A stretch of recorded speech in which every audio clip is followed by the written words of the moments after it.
રાધે રાધે, જય સિયારામ. આપણે રૈદાસજીનું ચરિત્ર ચાલે છે. હા, રૈદાસજીના ચરિત્રમાં આપણે જોયું કે ભગવાનના મૂર્તિની નીચેથી 5 સોનામોહર નીકળતી અને ઈ સોનામોહર રૈદાસજીને ભગવાને લેવાનું કીધું. એટલે ભગવાનની પ્રસન્નતા માટે રૈદાસે એ 5 સોનામોહર લઈ લીધી. પછી એ 5 સોનામોહર લઈને રૈદાસે સંત નિવાસ બનાવ્યું, મંદિર બનાવ્યું અને એના ઘરમાં તો આમ ભક્તિ દેવી જાણે નૃત્ય કરવા માંડ્યા. આખો દી સાધુ સંતો આવે છે, જાય છે, કથા કીર્તનની ધૂમ મચેલી છે. જોવે તો એવું લાગે જાણે ભક્તિ દેવી અહીંયા જ રમી ગયા છે. તો આ રીતે રૈદાસજીનો યશ આખા સંસારમાં ફેલાઈ ગયો અને અનેક લોકો રૈદાસજીના દર્શન કરવા આવવા માંડ્યા. નિત્ય નવા નવા ભોજ ભંડારા, નિત્ય નવા નવા જમણવાર અને કથા કીર્તન પણ નિત્ય નવા નવા રોજે રોજ. આ જોઈ અને બ્રાહ્મણોને ઈર્ષાનો રોગ થઈ ગયો. કારણ કે ત્યાં જે બ્રાહ્મણો રહેતા હતા એના ગામમાં કાશીમાં, એને ઈર્ષાનો રોગ થયો. આમ પણ ઈર્ષા એવી જ હોય છે, બીજા કોઈની ઉન્નતિ થાય ને એટલે આ ઈર્ષાનો રોગ આવી જ જાય. હા, મનુષ્ય ગમે એટલું કરે પણ બીજો પ્રગતિ કરતો હશે તો થોડી ઘણી ઈર્ષા તો થશે જ કે આ મારા કરતા આગળ નીકળી ગયો. તો આ ઈર્ષાનો રોગ છે અને આ ઈર્ષાના રોગને કોઈ પણ રીતે હટાડવા છે. કારણ કે ઈર્ષા રહેતા ભગવત પ્રાપ્તિ ક્યારેય થતી નથી. હા, અને ઈર્ષા એવો અવગુણ છે કે અગ્નિ વગર આપણા હૃદયને બાળ્યા કરે છે. બિલકુલ. ઈર્ષા થાય પછી અગ્નિની જરૂર નથી. અગ્નિ વગર જ હૃદય બૈરે રાખશે, ભડકે બૈરે રાખશે ઈર્ષાના કારણે. હા, એટલે આ બ્રાહ્મણોને ઈર્ષા એટલે થઈ કે અમે બ્રાહ્મણો છીએ તોય રૈદાસજી જેવો જલસો અમારા ઘરે નથી. હા, પણ ક્યાંથી હોય? એ લોકોને ભક્તિ કરવી નથી, કર્મકાંડ કરવું છે, કર્મકાંડની કમાણી ખાવી છે. અને ભક્તિ કરો તો ભગવાન તમારા ઘરે લીલા લહેર કરી દે. બિલકુલ. ભક્તિ વગર થોડા કઈ.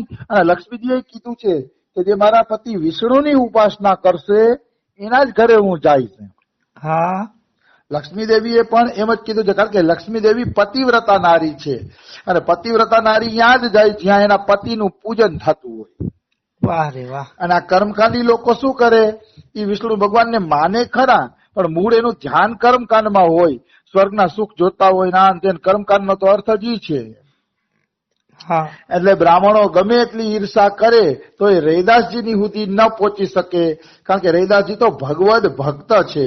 એટલે લક્ષ્મી દેવી અહીંયા રમી ગયા હતા. આવી વસ્તુ છે. તો એમના શરીર બળવા માંડ્યા ઈર્ષાના કારણે. અને ભગવાન એ વિચિત્ર ખેલાડી છે. બડે ખિલાડી વે રહે હે છાનીદારી કરી, ઘર પે અતારી ફેરી દ્વિજન શીખાયો હે. પ્રિયાદાસજી આ લખે છે. બડે ખિલાડી મતલબ ભગવાને એવા મોટા ખેલાડી છે કે એનું તમે કોઈ પૂછો જ નહીં એમ. પેલા તો રૈદાસજી છપ્પરમાં રહેતા હતા, ત્યાં છપ્પરમાંથી મોટો મહેલ બનાવી દીધો ભગવાને કે ભાઈ તું મહેલમાં રહે. અને રૈદાસજી મહેલમાં રહેવા માંડ્યા, અટારીમાં રહેવા માંડ્યા. તો ઓલા બ્રાહ્મણોને ભગવાને જ કીધું કે હવે ઈર્ષા કરો રૈદાસજીની.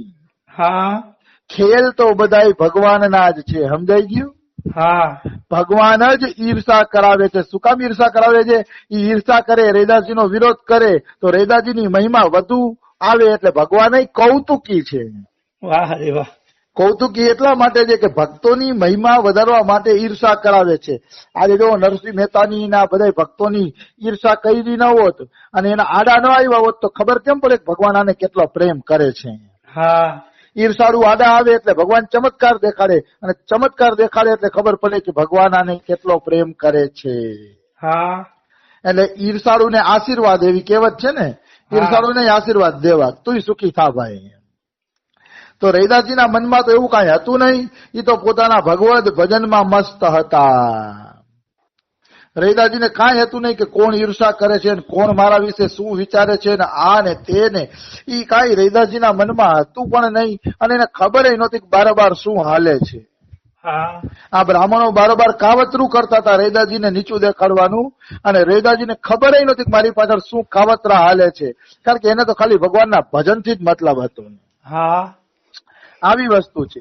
હવે આપણે એની વ્યાખ્યા લઈએ કે રૈદાસજી 5 સોનામોહર લેવા માંડ્યા અને ભગવાનની આજ્ઞા માની લીધી. તો શું કામ ભગવાનની આજ્ઞા માની લીધી એને? હા તો કે ભગવાનની આજ્ઞાનું ઉલ્લંઘન કરવું જોઈએ નહીં. ગમે એમ તો એ આપણા પ્રાણ પ્રિયતમ છે, આપણા ઈષ્ટ છે, એ કોઈ આજ્ઞા આપતા હોય તો આપણા ભલા માટે જ આપતા હોય છે, એટલે ભગવાનની આજ્ઞાનું ઉલ્લંઘન કરવું જોઈએ નહીં. બિલકુલ. જે લોકો ભગવાનની આજ્ઞાનું ઉલ્લંઘન કરે છે એ વ્યક્તિ ભગવત પ્રાપ્તિ કરી શકતા નથી. હા જે ભગવાન અર્જુનને કીધું કે યુદ્ધ કર, તો અર્જુને યુદ્ધ કર્યું. હા અર્જુનને યુદ્ધ કરવાનું કીધું તો અર્જુને યુદ્ધ કર્યું.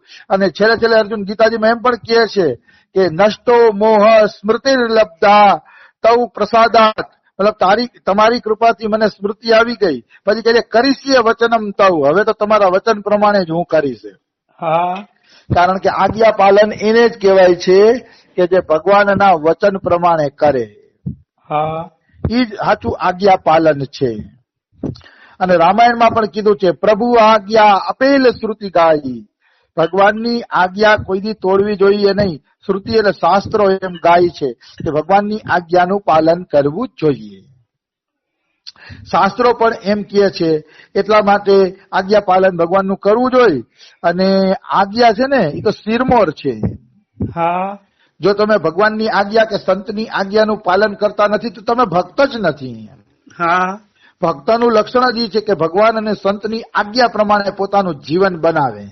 હા જેવી રીતે એક દોહો આવે છે કે પ્રેમ પ્રેમ તો સબ કહે, પ્રેમ ન જાને કોઈ, પ્રેમ વહી મેં જાનીએ જો આજ્ઞા વર્તી હોય. બધા એમ કહે છે કે અમારો આ સંતમાં પ્રેમ છે ને અમારો ભગવાનમાં પ્રેમ છે ને ફલાણામાં પ્રેમ છે ને પ્રેમ પ્રેમ પ્રેમ પ્રેમ કરતા હોય, પણ પ્રેમ કોઈ જાણતું નથી. કારણ કે પ્રેમ એની અંદર જ છે જે આજ્ઞા વર્તી હોય, જે એની આજ્ઞાનું પાલન કરે. હા ભગવાન એનો અર્થ એવો નથી કે આપણે પૂરું આજ્ઞા પાલન નથી કરી શકતા તો ખોટા છીએ, એમ નથી કહેવાનો. શું છે આજ્ઞા પાલનની લાલસા એ જ સાચો પ્રેમ છે. પછી માનો આપણે પરિસ્થિતિ વશ કોઈ આજ્ઞાનું પાલન ન કરી શકતા હોય તો એ દોષ નથી, એવું નથી કે એમાં દોષ છે, પણ ભાવના એવી હોવી જોઈએ કે આજ્ઞા પાલન કરવું છે. મતલબ હા દાખલા તરીકે હું નિર્જળા એકાદશી કરી નથી શકતો, અમારા બધા ગુરુ ભાઈ બેન નિર્જળા એકાદશી કરે છે. હા તો એનો અર્થ એવો નથી કે ભાઈ મારામાં પ્રેમ નથી. મારી ઈચ્છા જ હોય કે હું બધી આજ્ઞાનું પાલન કરું, પણ અમુક આજ્ઞા આપણે પહોંચાતી જ ન હોય તો પહોંચાતી ન હોય ને એમાં માફી મળે છે. હા પણ જે આજ્ઞામાં પહોંચાતું હોય એ આજ્ઞાનું પાલન તો અવશ્ય કરવું જોઈએ. હા આવી વસ્તુ છે. તો ભરતજી જયારે રામને મનાવવા જતા હતા ને ત્યારે કોક એને પૂછે છે કે ભાઈ તમે પગપાળા કેમ હાલો છો, હા રામને મનાવવા કેમ જાવ છો, એવું કઈક પૂછે છે. મને પ્રસંગ પૂરો યાદ નથી. તો ત્યારે ભરતજી માં જ આ ચોપાઈ આવે છે આજ્ઞા સમન સુસાહિબ સેવા સો પ્રસાદ જન પાવે દેવા. હા આજ્ઞા સમાન ભગવાનની કોઈ બીજી મોટી સેવા નથી. ભગવાનની મોટા મોટી સેવા છે આજ્ઞા પાલન, અને એ પણ કોઈ કૃપા હોય એને જ આજ્ઞા પાલનનું મતલબ સૌભાગ્ય મળે છે. બધાને આજ્ઞા પાલનનું સૌભાગ્ય મળતું નથી. આગળ વધીએ તો સંતની બસાઈ હરિ મંદિર ચિનાયો હે. રૈદાસજી માટે એમ કે પેલા સંતોનું મંદિર બનાવ્યું, પછી ભગવાનનું મંદિર બનાવ્યું. હા તો આના ઉપરથી ખબર પડે કે રૈદાસજીને સંત અતિ પ્યારા હતા, એટલે પેલા સંતનું નિવાસ સ્થાન બનાવ્યું એને, અને સંતનું નિવાસ સ્થાન બનાવ્યા પછી ભગવાનનું મંદિર બનાવ્યું. મારી પણ આ જ પ્રકૃતિ છે. મને કોઈ પણ પ્રકારનું ધન કે આ તે કે સુવિધા હોય ને તો ભગવાન કરતા મને પેલા સંતોની સેવા વધુ પ્રિય છે. વાહ વાહ. મારી પ્રકૃતિ આ છે. અમારા ઠાકોરજીને હું દર્શન માન કરતો હોઉં તો કરતો પણ નથી. અને મૂર્તિ પૂજામાં એટલે હું માનું, પણ મારી રુચિ સંત સેવામાં વધુ, એમ કે ભક્તો આવે એ પ્રસન્ન થવા જોઈએ, એને સત્સંગ મળવો જોઈએ, પ્રસાદ મળવો જોઈએ. આ તે ભક્તોની સેવામાં વધુ રસ આવે છે. કારણ કે મૂર્તિને જમાડીએ છીએ તો જમે છે કે નહીં દેખાતું નથી, પણ સંતો જમતા હોય કે ખુશ થઈને ઘરેથી જાય ને તો એનો આનંદ તો પ્રત્યક્ષ દેખાય છે. બિલકુલ. મારો કોઈ મૂર્તિ પૂજાનો વિરોધ નથી, મારી પ્રકૃતિ બતાવું છું, મારી આવી પ્રકૃતિ છે. હા હા એવી વસ્તુ છે. એકવાર સુખરામ બાબાના ઘરે અમારો સત્સંગ હાલતો હતો. વેલા હું અહીંયા કલાક એક સત્સંગ કરવા જતો સુખરામ બાબાના ઘરે. હા તો એક વખત એક સંતને ઉતાવળ હશે એટલે કથા પૂરી થઈને તરત ભાગવા માંડ્યા. તો સુખરામ બાબા હે ને કીધું ભરીએ પ્રસાદ લેતા જાવ. કે બાબા બહુ મોડું થાય છે. તો એમના શિષ્ય હતા ને એ ભગવાનને પ્રસાદ ધરવા જતા હતા. તો બાબા એવું કીધું ખબર છે, અરે ભગવાન કો બાદ में भोग लगा लेना, पहले संत जा रहे हैं, संतों को दे दे प्रसाद.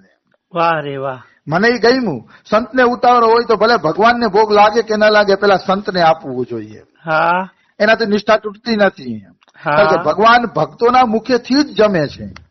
હા હા એ સંત એમ કહે ને કે હું પ્રસાદ વગર કોઈ વસ્તુ લેતો નથી, તમે ભોગ લગાડી દો, તો પેલા ભોગ લગાડી દેવો જોઈએ અને પછી પ્રસાદ દેવો જોઈએ. પણ ઉતાવળ હોય અને ભગવાનના ભોગ પેલા લઈ લેતા હોય તો એ મોટો મોટો પ્રસાદ છે.